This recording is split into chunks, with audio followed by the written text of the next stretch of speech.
Abre, por favor, conmigo una vez más en el libro de Efesios, una carta que el apóstol Pablo escribió a esta comunidad de creyentes ubicada en el Asia Menor y que ya nos ha enseñado muchísimo. Hemos estado por algunos domingos en el capítulo 4, en los primeros 16 versículos, y Dios mediante vamos a terminar de estudiar el versículo 16, del 12 a 16 en esta mañana.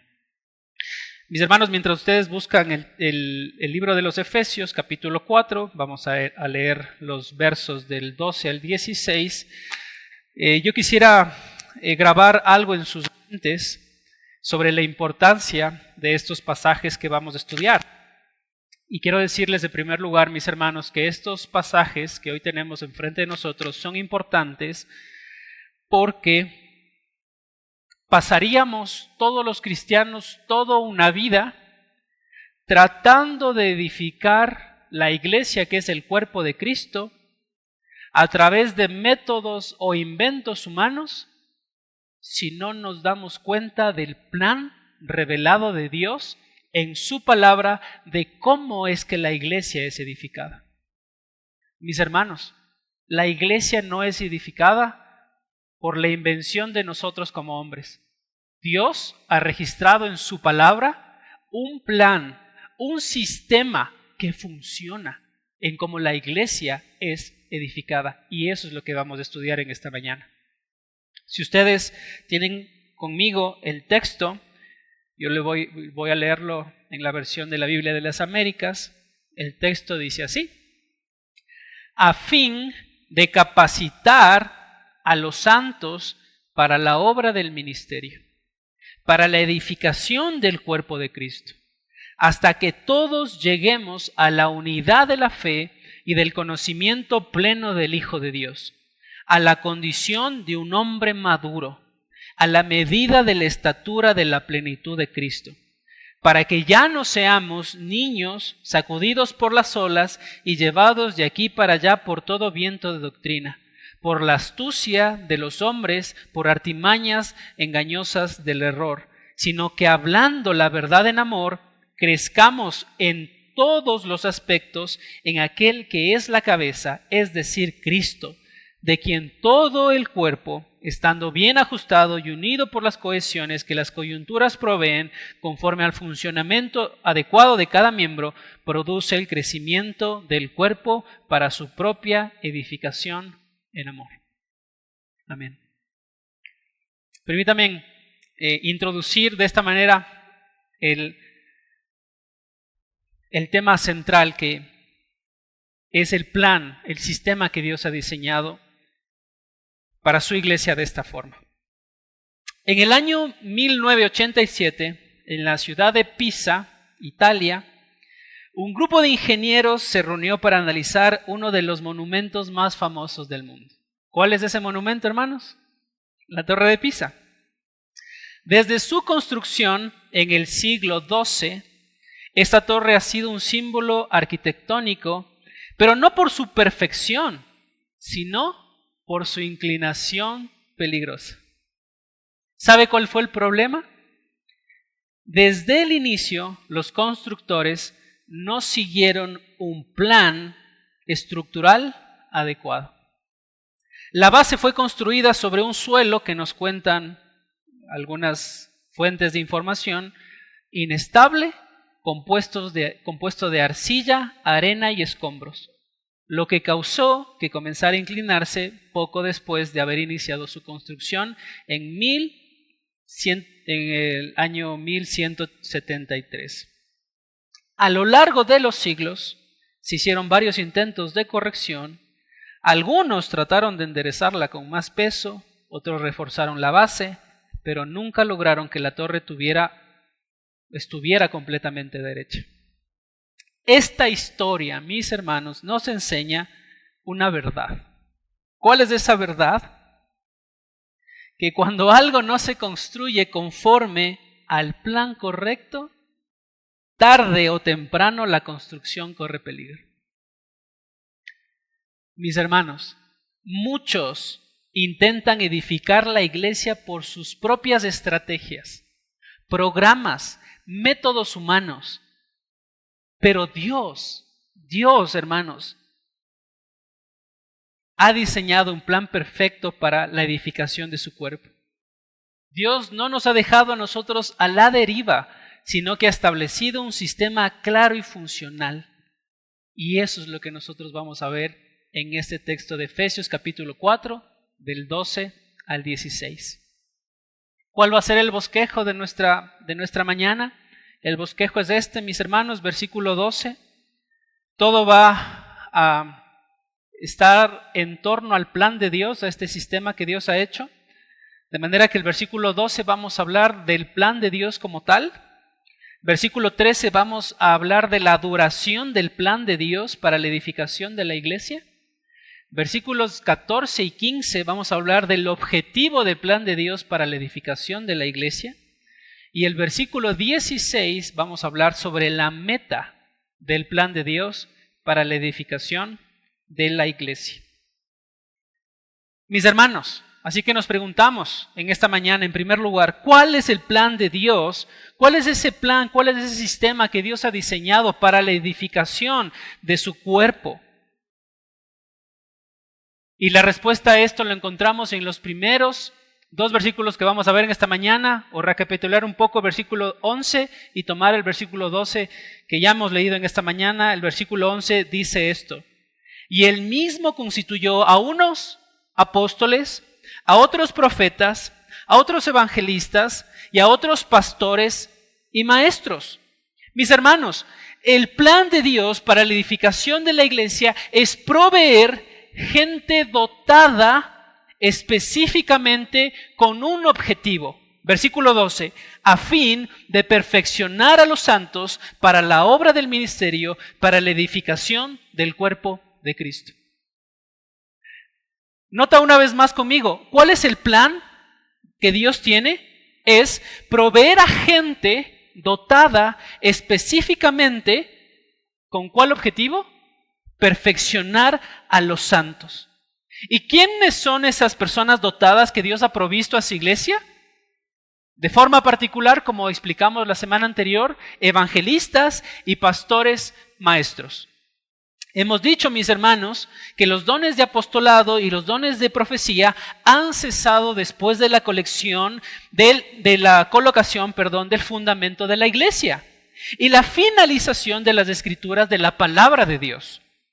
De manera que habiendo obtenido nosotros en nuestro tiempo ya la palabra de Dios completa y habiendo sido ya establecidos los fundamentos de la iglesia a través de los apóstoles, no hallándose evidencia de que estos apóstoles fueran sustituidos por otros, porque eran los únicos que cumplían con todos los requisitos para ser apóstoles, entonces estos dos oficios, apostolado y profecía, no se perpetúan más en el tiempo.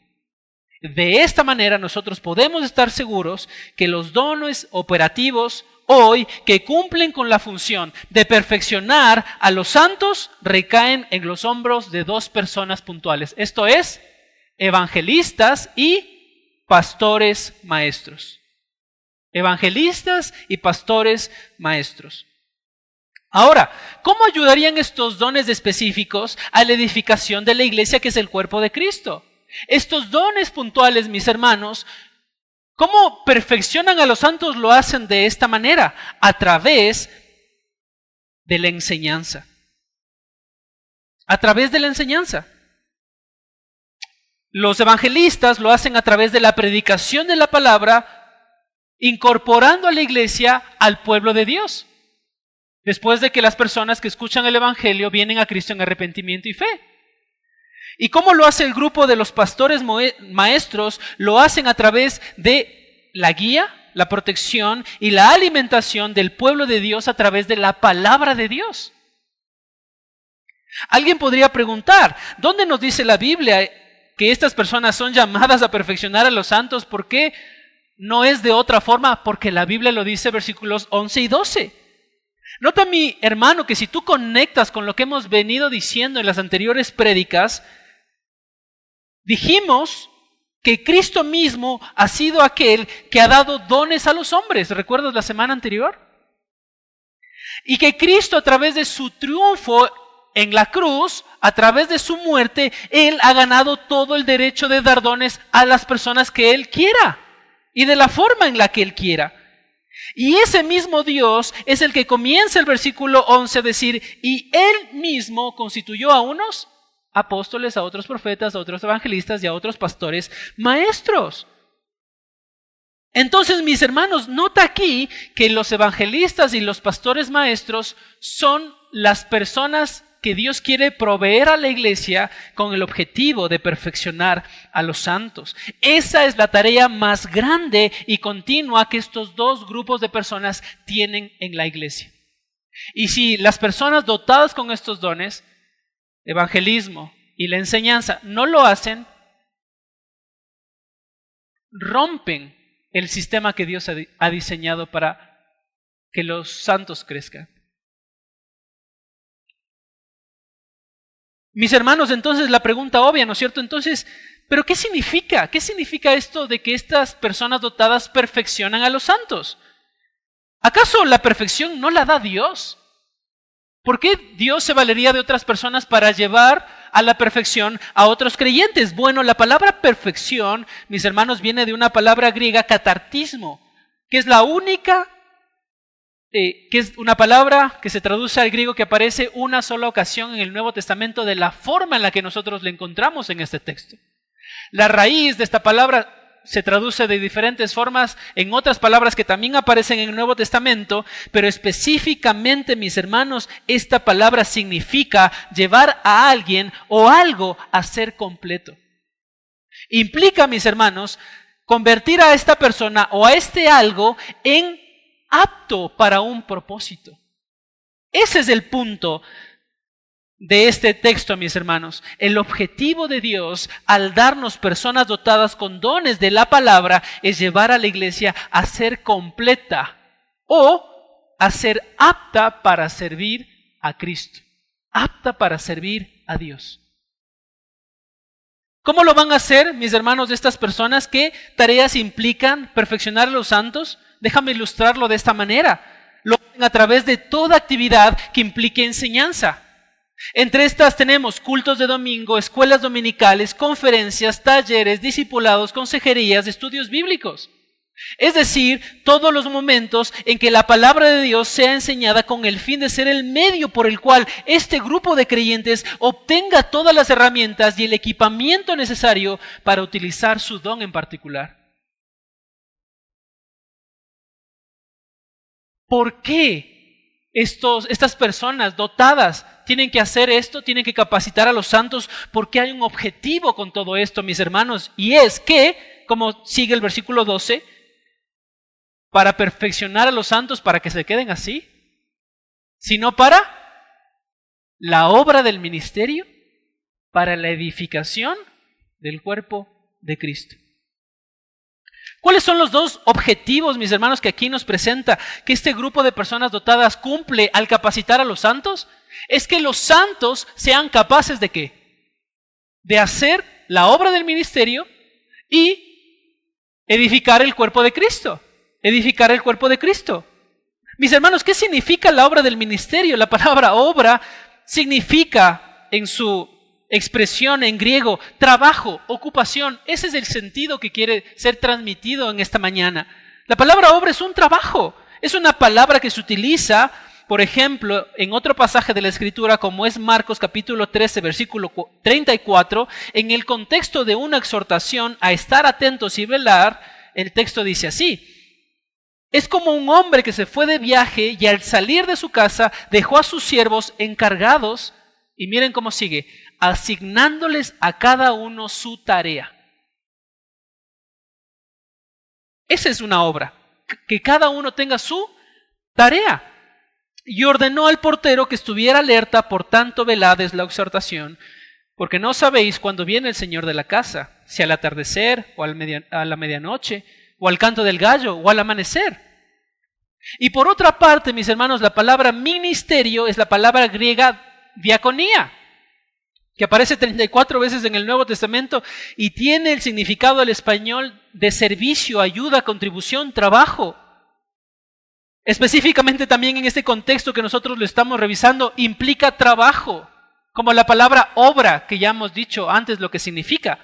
Pero esta palabra ministerio complementa o nos orienta al decirnos a nosotros a quién está dirigido este trabajo. ¿Y a quién está dirigido este trabajo, mis hermanos? A Dios. A Dios, es un trabajo para Dios. Entonces, ¿cuál es el punto de todo esto? Es que la obra del ministerio es un trabajo para Dios, pero es un trabajo, mis hermanos. Un trabajo que implica esfuerzo, implica tiempo, implica dedicación, implica corazón. Es un trabajo.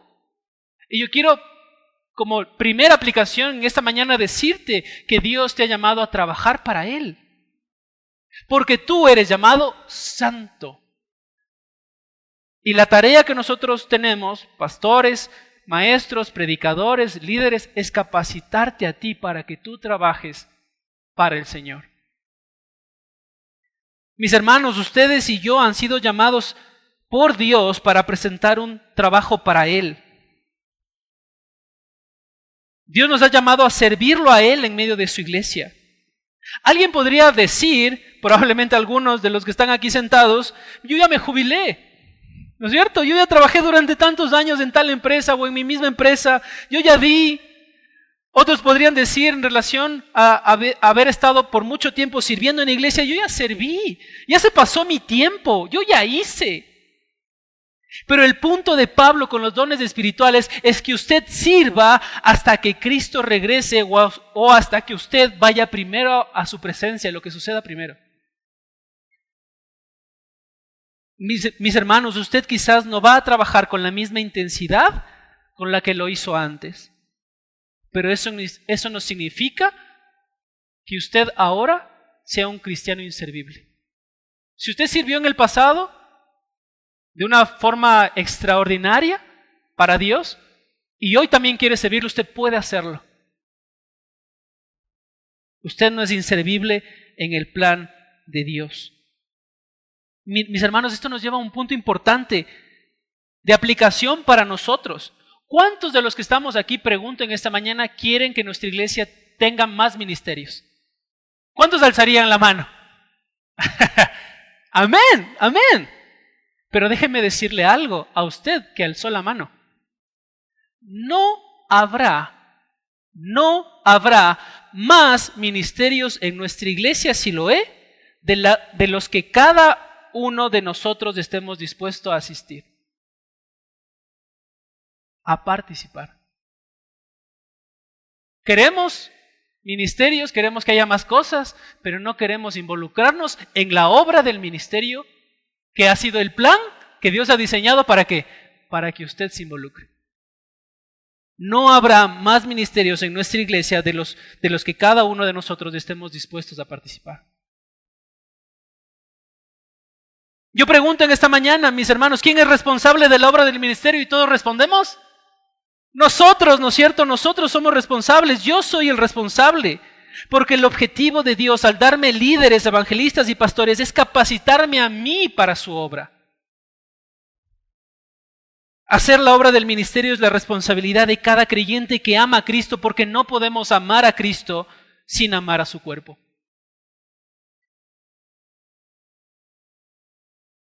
Tomando las palabras de un pastor, Moncayo, él dice esto: en muchas ocasiones no venimos a la iglesia a servir como una obra activa humilde, sino, por el contrario, como una obra pasiva orgullosa. Y él dice esta frase para mostrar el contraste entre las personas que vienen a la iglesia activamente para buscar servir a otros en humildad. ¿En qué te ayudo? ¿En qué te sirvo? ¿En qué puedo participar? Y el contraste, el otro lado, personas, por otro lado, que no hacen nada, pero que tienen una actitud arrogante y que son aquellas que dicen, la iglesia debería hacer esto. ¿Y por qué la iglesia no hace esto otro?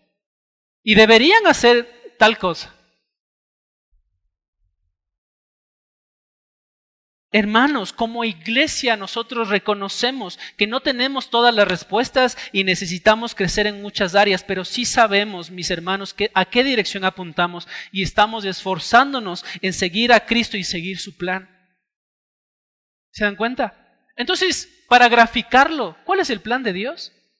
Poner personas dotadas, evangelistas y pastores maestros, ¿y qué? Capacitar al resto de los santos. Y por eso la edificación del cuerpo de Cristo nada más es la consecuencia de que cada uno de nosotros hagamos la obra del ministerio. Mis hermanos, la edificación del cuerpo de Cristo es la consecuencia natural de que todos hagamos lo que tenemos que hacer.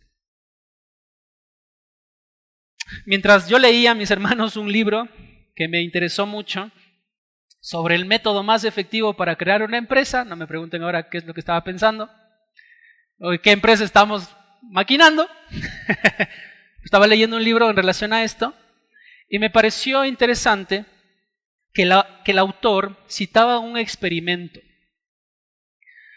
que él hizo, mejor dicho, citaba un experimento que otra persona hizo preguntando a las personas que hacían hamburguesas esta pregunta. ¿Podría usted hacer una hamburguesa mejor que la de McDonald's? A lo que muchos, a los que se le hicieron esta pregunta, respondieron sí. Mejor carne, mejor pan, mejores aderezos, entre otras cosas. Puedo hacer yo una mejor hamburguesa que la que hace este monstruo McDonald's. Pero en este mismo experimento que él cita en su libro, dice que inmediatamente las personas volvieron a preguntar, ya no la misma pregunta, sino esta otra. Ellos preguntaron ahora, ¿pero usted cree que puede hacer un mejor sistema que el que tiene McDonald's? Puede hacer la hamburguesa mejor que la que tiene McDonald's, pero ¿puede usted hacer un sistema mejor que el que tienen ellos? Un sistema que involucre venta de comida rápida y a la vez bienes raíces. Y la respuesta de todos ellos fue, ¿no? Esta cadena de comida y de bienes raíces ha creado un sistema tal que cada parte funciona y cumple sus objetivos, y por esa razón que McDonald's es la empresa que es a nivel mundial. Ahora ponga atención a esto, mis hermanos.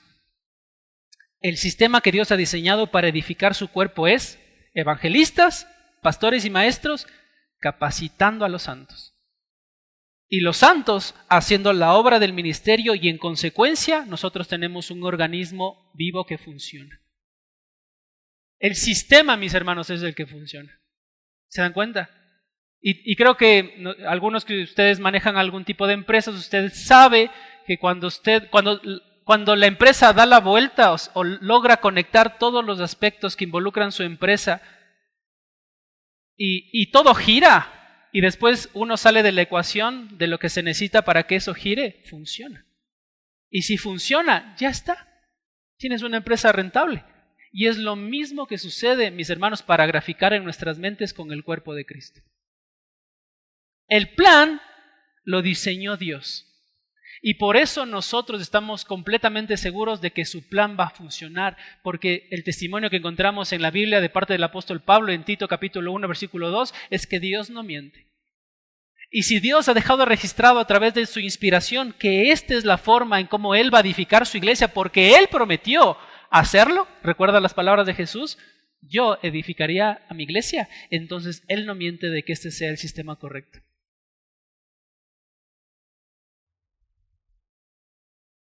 Mis hermanos, a diferencia de otros sistemas que dependen de muchos factores, o en aquellas empresas que son creadas a través de la prueba y el error, el plan de Dios no puede fallar.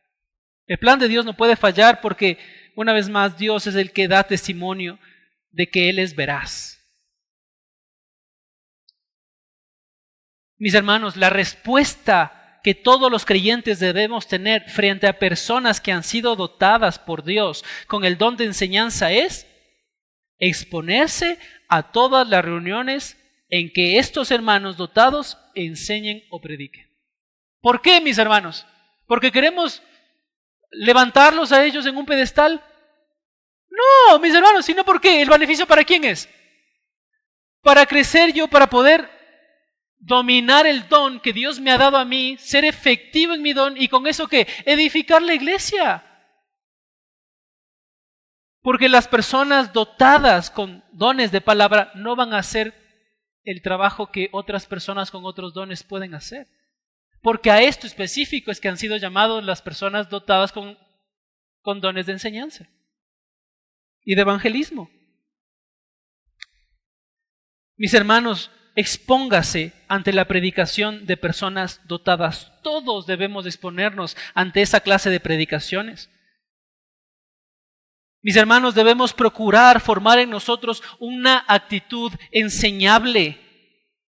Esas personas que dicen, yo ya sé esto, yo ya sé aquello, no necesito que alguien me diga lo que tengo que hacer porque yo ya sé, claramente muestran que no son enseñables.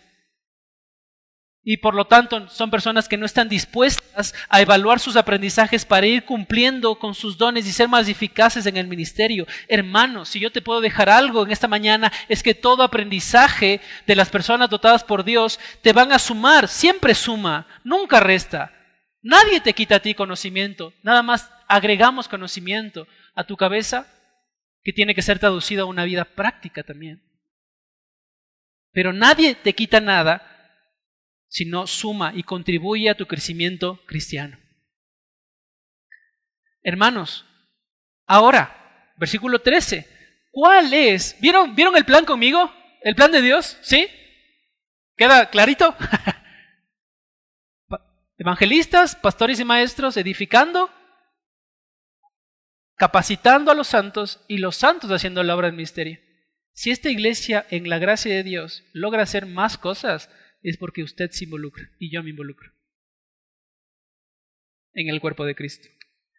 Mis hermanos, ¿cuál es la duración del plan de Dios para la edificación de su iglesia? Versículo 13 dice estas palabras: hasta que todos lleguemos a la unidad de la fe y del conocimiento del Hijo de Dios, a un varón perfecto, a la medida de la estatura de la plenitud de Cristo. Una vez más pregunto, ¿hasta cuándo tenemos que trabajar en el servicio a Dios para edificar el cuerpo de Cristo? ¿Cuál es la respuesta que nos da Pablo? ¿Hasta qué? ¿Yo? ¿Hasta que fulanito? ¿Hasta que los dos? ¿Hasta que qué? Hasta que todos lleguemos a la unidad de la fe. Esa unidad tiene que ver con la fe, que es el cuerpo de doctrina, y el conocimiento del Hijo de Dios, y en segundo lugar, a un varón perfecto, a la medida de la estatura de la plenitud de Cristo. ¿Hasta cuándo entonces tenemos que trabajar en este servicio a Dios, en su plan que Él ha decidido diseñar para edificar a su cuerpo? ¿Hasta qué, en primer lugar? Hasta la unidad de la fe. La unidad de la fe. La palabra fe en este versículo 3 implica confianza en el contenido del Evangelio. O podría también ser traducido como confianza en la doctrina. Un predicador dice estas palabras: la falta de unidad en la iglesia viene como resultado de la ignorancia doctrinal y la inmadurez espiritual. La unidad en compañerismo es imposible a no ser que sea construida sobre el fundamento de la verdad divina creída por todos en común.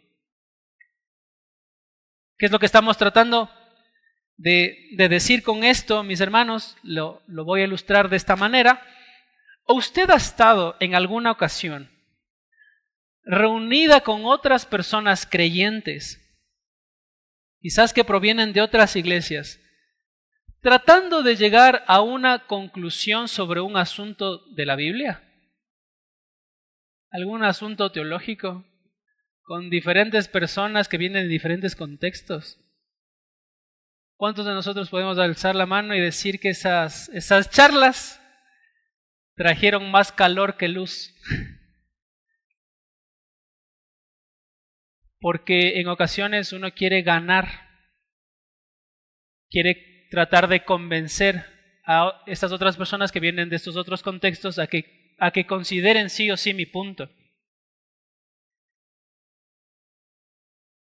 Y eso no genera unidad. Es por eso, mis hermanos, que como una aplicación para nosotros hoy aquellos grupos que estén fuera de nuestra iglesia, de los cuales nosotros podemos participar, pero que no tengan la misma guía de enseñanza, la misma intención con la que la iglesia quiere hacer las cosas. Probablemente ese grupo quizás no tenga unidad, hermanos, porque cada uno de los que conforme su grupo va a venir con sus propias cosas al grupo, y van a ser pocas esas áreas en las que tengan comunión los hermanos.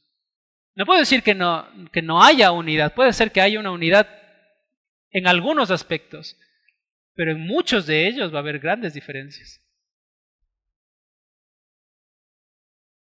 Entonces, mis hermanos, pensando en esto, trae unidad a la iglesia que todos caminemos juntos bajo una misma perspectiva de enseñanza, bajo un mismo objetivo y bajo una misma forma de entendimiento cristiano. Y por eso nosotros como iglesia les animamos a ustedes que perseveren en las reuniones que hacemos como iglesia. ¿No será acaso por eso que el apóstol Pablo nos dice constantemente que tenemos que tener una misma forma de pensar en el cuerpo de Cristo? Filipenses 2:2 dice: haced completo mi gozo, sintiendo el mismo amor, conservando el mismo amor, unidos en espíritu, dedicados a un mismo propósito.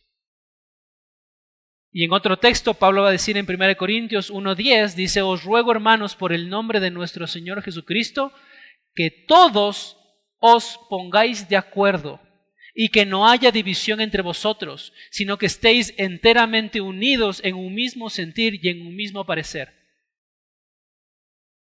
Solo, mis hermanos, cuando trabajamos juntos bajo una misma perspectiva, bajo un mismo objetivo, bajo una forma única de entendimiento, es que podemos conservar la unidad. Mis hermanos, ¿cuándo es que vamos a tener un mismo espíritu y un mismo parecer en cuanto a la doctrina bíblica? ¿Recuerdan que la palabra fe tiene que ver con el cuerpo de doctrina? ¿Cuándo vamos a tener nosotros eso? Cuando nosotros veamos, como iglesia Siloé, que cada reunión que realizamos y la forma en cómo nosotros la hacemos trata de ser fiel a la palabra de Dios. Mis hermanos, mis hermanas, ustedes deben notar que tratamos de ser íntegros, sinceros con lo que respecta a la palabra de Dios. No lo hacemos nosotros, o lo hacemos todas estas cosas nosotros porque para nosotros, mis hermanos, como iglesia, no hay más autoridad para la vida y la práctica cristiana que no sea la palabra de Dios. Necesitamos, mis hermanos, aprender doctrina. Por eso tenemos a las 9 de la mañana todos los domingos clases de escuela dominical. ¿Entienden el punto? ¿El objetivo de tener este tipo de reuniones? ¿Cuál es el objetivo? Capacitar a los santos. Tener un mismo sentir, tener un mismo punto. Y necesitamos, mis hermanos, aprender doctrina porque ninguno de nosotros va a crecer comiendo dulces espirituales. Ninguno.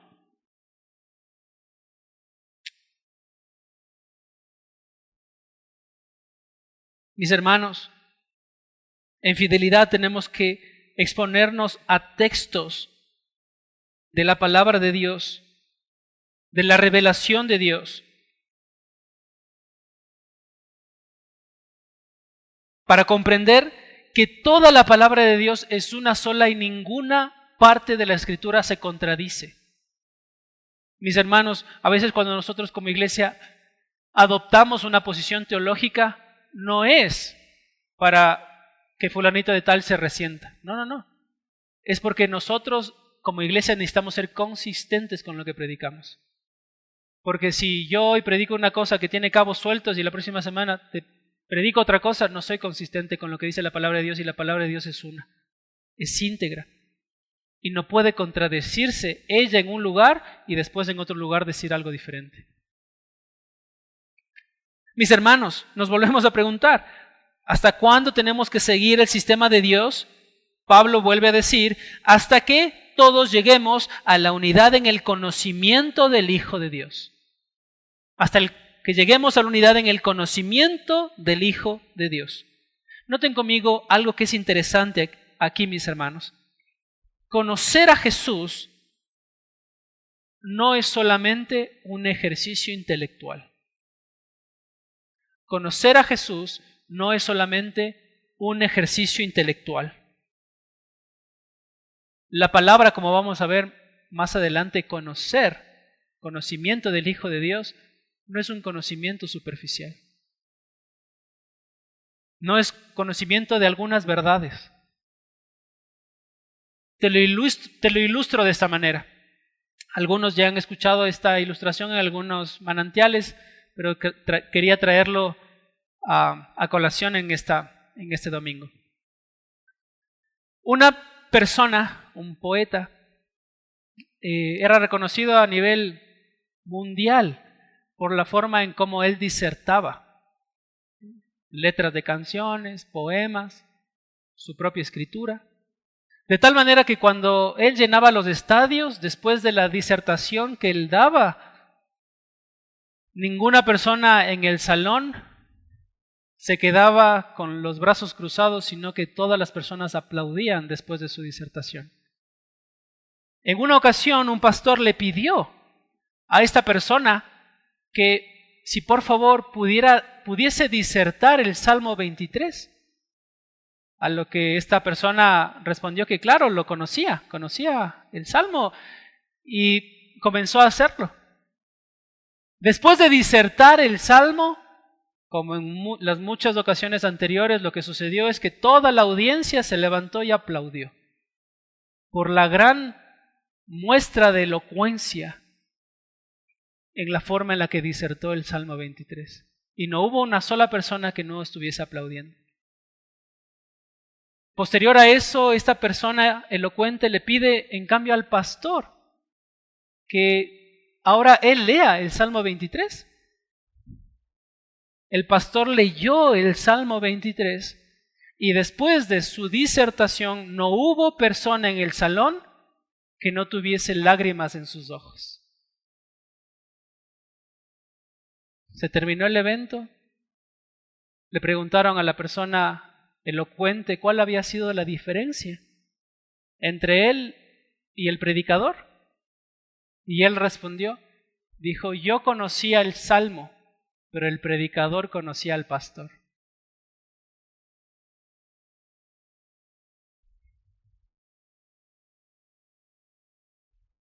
¿Conocemos al pastor, a nuestro pastor, como el predicador? Es diferente, mis hermanos, conocer verdades espirituales, conocer verdades bíblicas. Es muy diferente conocer esto que conocer íntimamente a Jesucristo. Esa es la palabra que aquí se traduce, mis hermanos, como epignosis. Es conocimiento genuino, es conocimiento verdadero, es conocimiento vivencial de alguien que de verdad sabe quién es Cristo.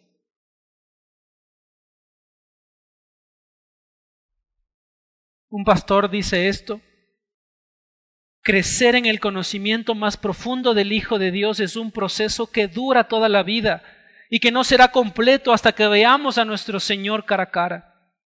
Esa es la clase de conocimiento que Jesús hizo referencia cuando dijo: mis ovejas oyen mi voz y yo las conozco.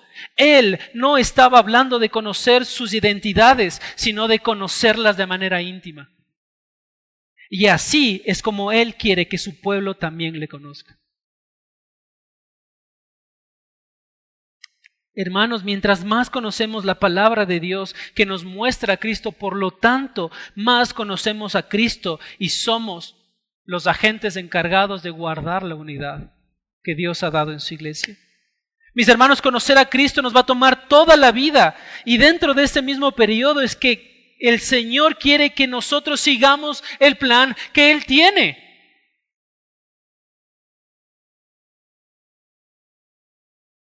Mis hermanos, una vez más nos preguntamos, ¿hasta cuándo tenemos que seguir este sistema? Dice el texto, a un varón perfecto a la medida de la estatura de la plenitud de Cristo. Y esto es hasta que seamos como Cristo. ¿Hasta cuándo tenemos que seguir el plan de tener las bases de evangelistas, pastores y maestros capacitando a su iglesia. ¿Hasta cuándo? Hasta que seamos iguales a Cristo. ¿Y cuándo vamos a ser iguales a Cristo? Al final de todos los tiempos, mis hermanos, cuando nuestra vida se acabe en este mundo y lleguemos a la glorificación. Es decir, toda la vida nosotros estamos involucrados ¿en qué? En parecernos a Cristo. Mis hermanos, Cristo es presentado en este texto como nuestro ejemplo, como nuestro modelo. Cristo es quien modela para nosotros lo que significa ser perfectos. En otras palabras, lo que significa ser maduros en la vida cristiana. Jesucristo lo modela.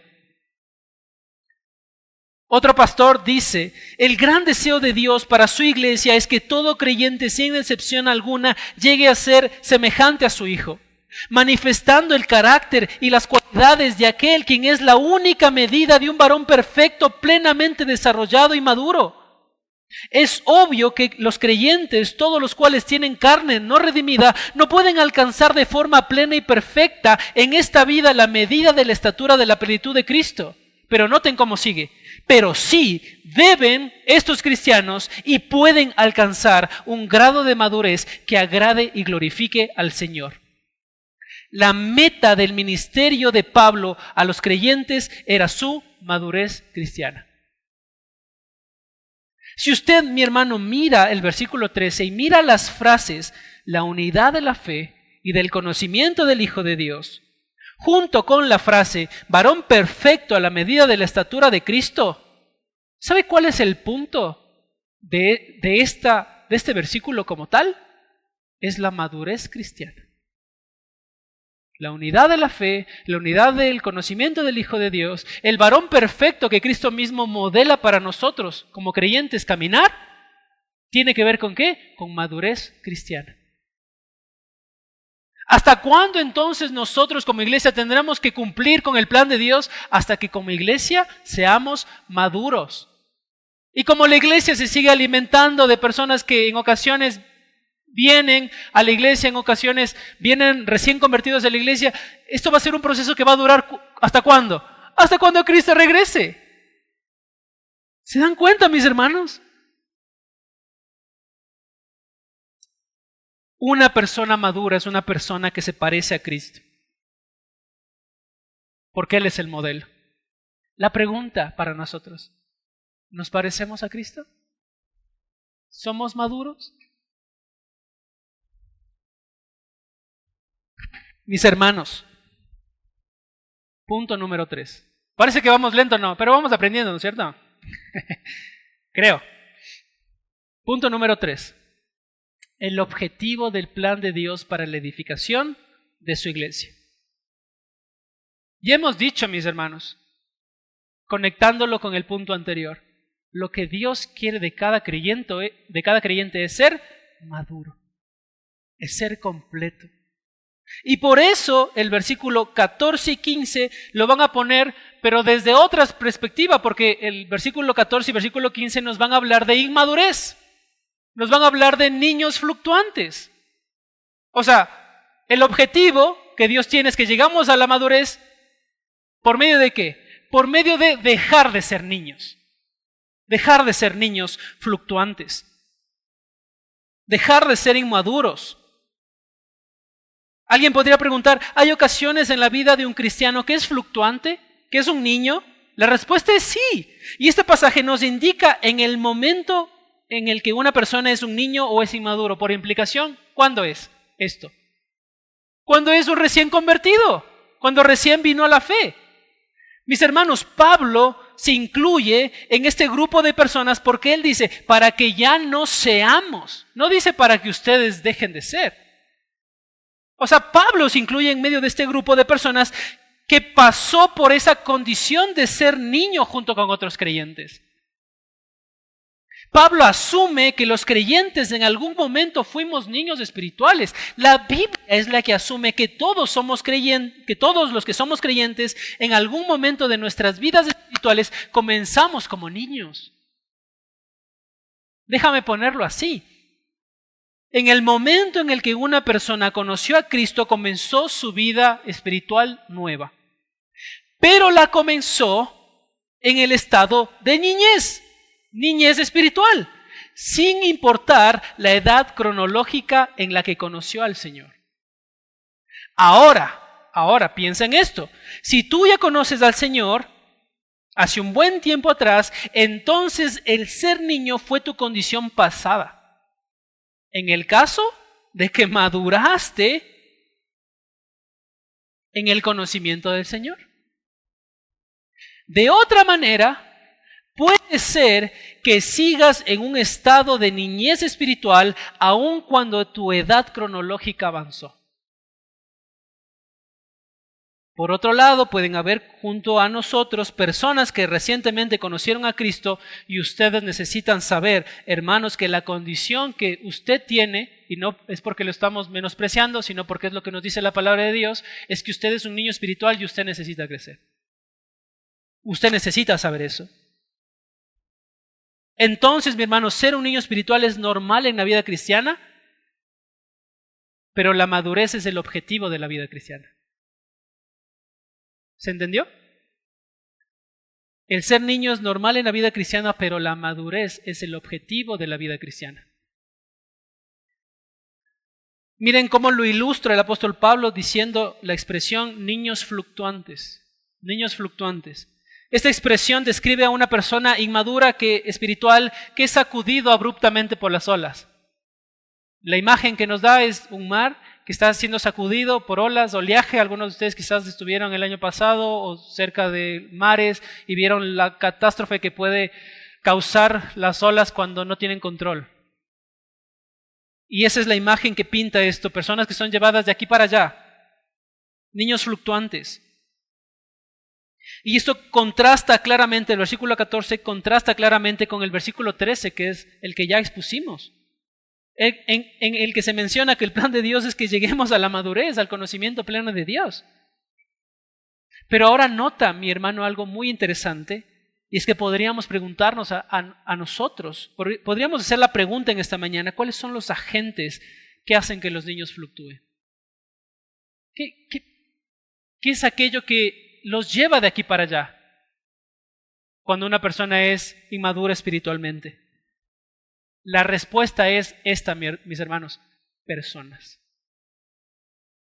Si usted lee versículo 14 y versículo 15, son las personas aquellos que influencian de tal manera la vida de los nuevos creyentes que pueden hacer que tambaleen en su crecimiento espiritual. Son personas caracterizadas por, versículo 14 y 15, utilizar tretas, engaños, y personas caracterizadas por ser astutos en utilizar artimañas del error.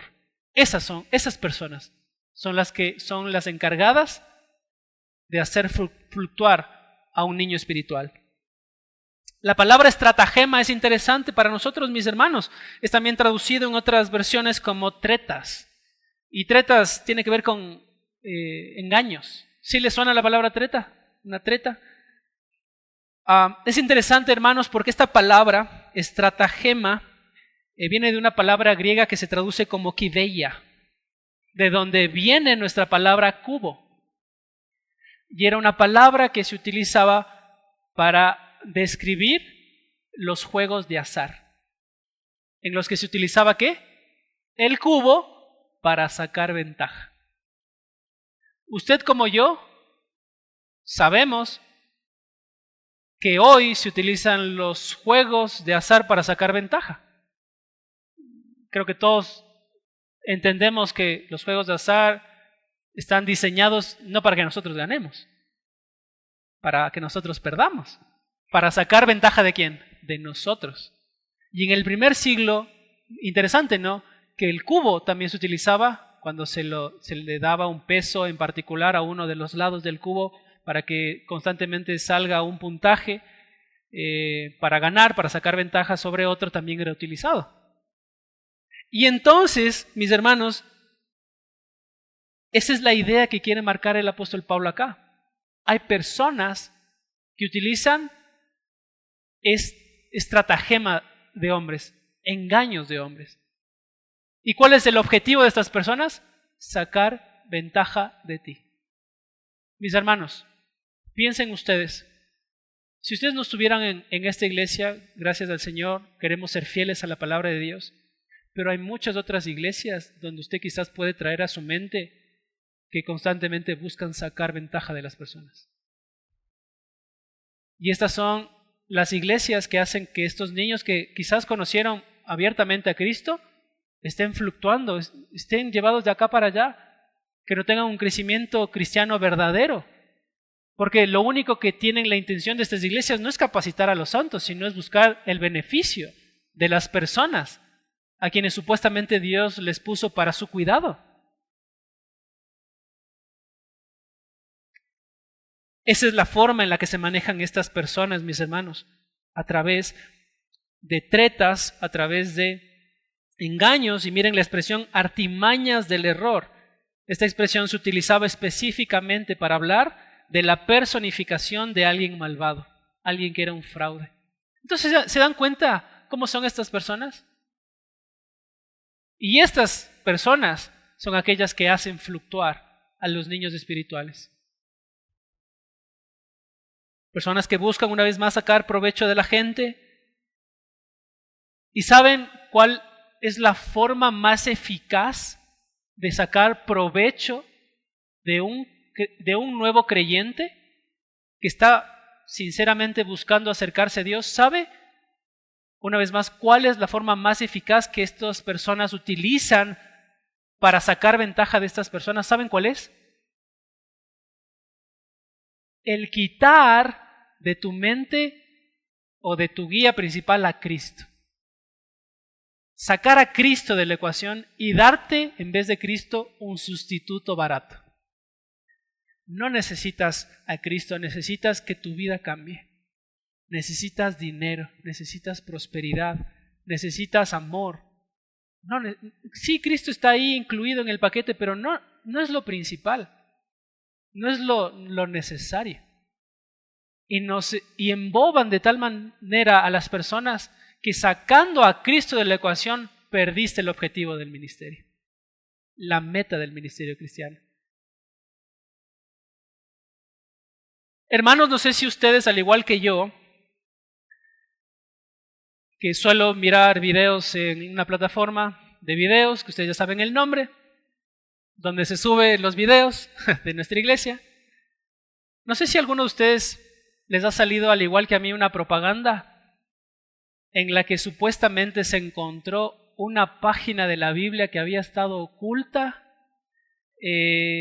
por ciertas personas eclesiásticas, y que ahora por algún accidente se les reveló, y que si haces clic en ese botoncito de ahí abajo, entonces esa página ellos te pueden ayudar a que tú puedas encontrar en 30 minutos la espiritualidad que tú necesitas. ¿La vieron? No sé si yo fui el único que la vio. Pero les digo que salió en esta plataforma donde vemos videos. Lo que a mí me preocuparía, mis hermanos, es que hubiera gente aquí que haya hecho clic y que piense que la espiritualidad cristiana viene con 30 minutos de mirar cualquier otra cosa que no es la palabra de Dios. Porque, mis hermanos, si usted dio clic o si usted creyó que esto que le comentó era verdadero, mi hermano, usted no ha entendido que no hay nada oculto que no nos haya sido manifiesto por el mismo Cristo, y todo lo tenemos en la palabra de Dios. No hay una hojita oculta por ahí que está dando vueltas y que nosotros necesitamos verla para entender mejor la palabra de Dios, y a Dios no. La palabra de Dios es la revelación completa de Dios, y en ella tenemos todo lo necesario para nuestra vida y crecimiento cristiano. Entonces, mi hermano, no espere, no se deje convencer. ¿Vieron cómo utilizan las tretas, el engaño, con algo que nosotros queremos? Que todos queremos ser más espirituales, ¿sí o no? Pero no es una fórmula mágica, hermanos. Yo tengo que disponerme todos los días ¿a qué? Ya hemos dicho, a la palabra de Dios, y esa palabra después en comunidades cristianas para ser predicada por gente dotada. ¿Vieron el punto? ¿Entendemos el punto?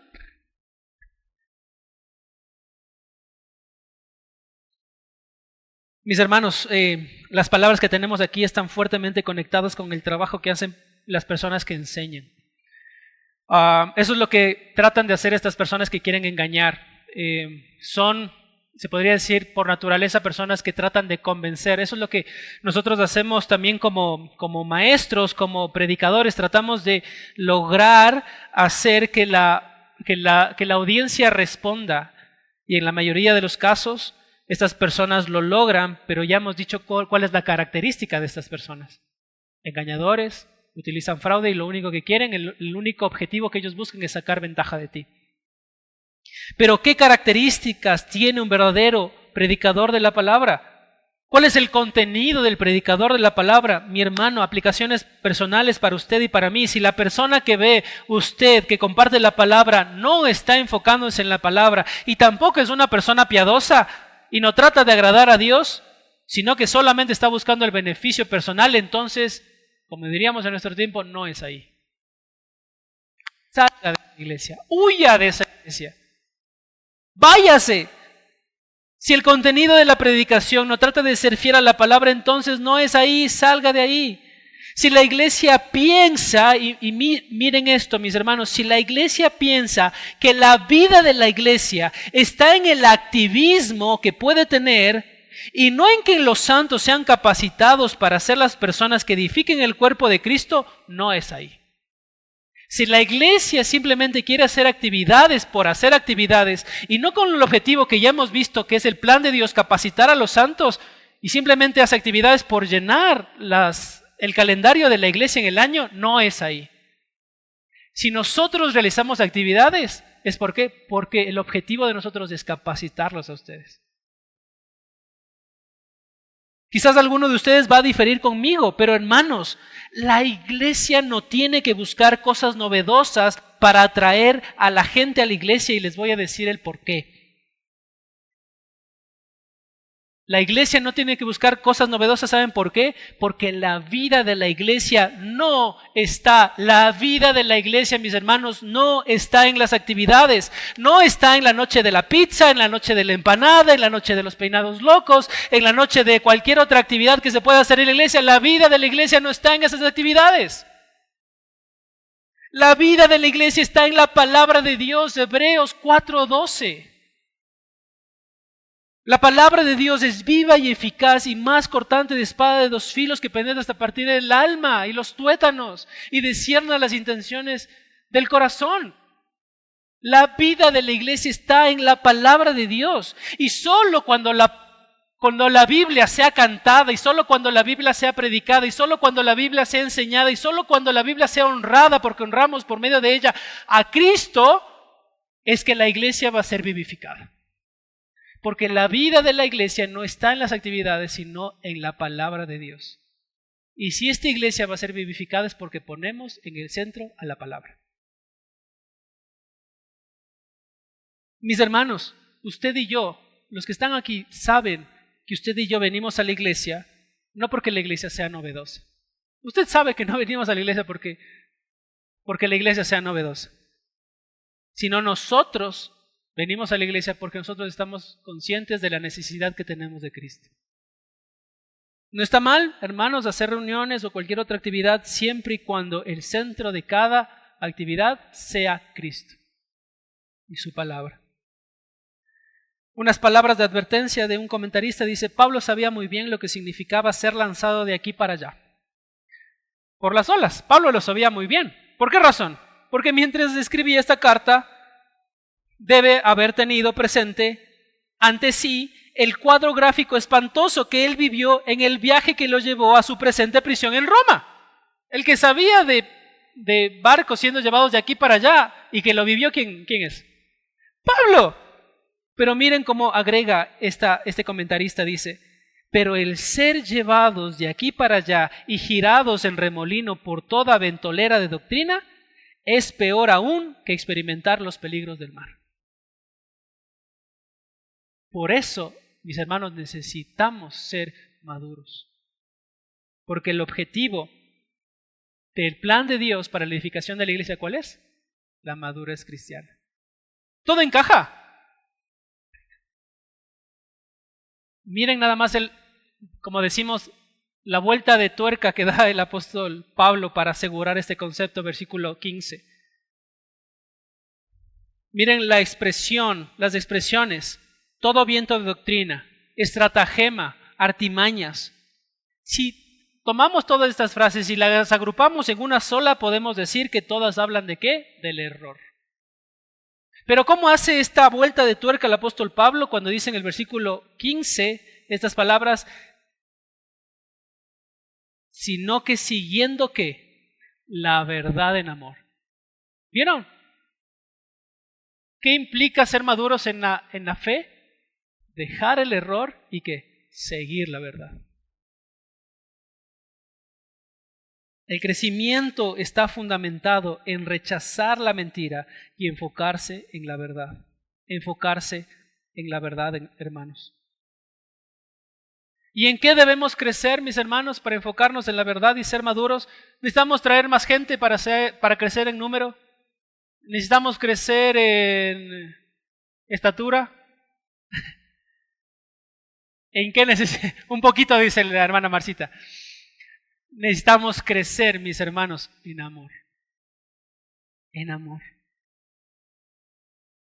El amor debe caracterizar todos los aspectos de la vida cristiana. El apóstol Pablo lo dijo en Filipenses 1:21, porque para mí el vivir es Cristo y el morir es ganancia. Vivir es Cristo, y si vivo a Cristo, amo a los que Cristo ama. No puedo vivir a Cristo si no amo a su cuerpo. Y solo para terminar, mis hermanos, perdón estos minutos que me he tomado, ¿cuál es la meta del plan que Dios tiene para la edificación de su iglesia? La meta ese es el objetivo. La meta es Cristo. La meta es Cristo. Mis hermanos, ¿saben por qué este plan funciona? Este plan que acabamos de comentar toda esta mañana. Porque Cristo es la cabeza. Porque Cristo es el que ideó este plan para que la iglesia funcione, porque Él es la cabeza. Porque la cabeza es lo que comanda todas las otras partes del cuerpo. De manera que Él es el origen y Él es la meta del plan.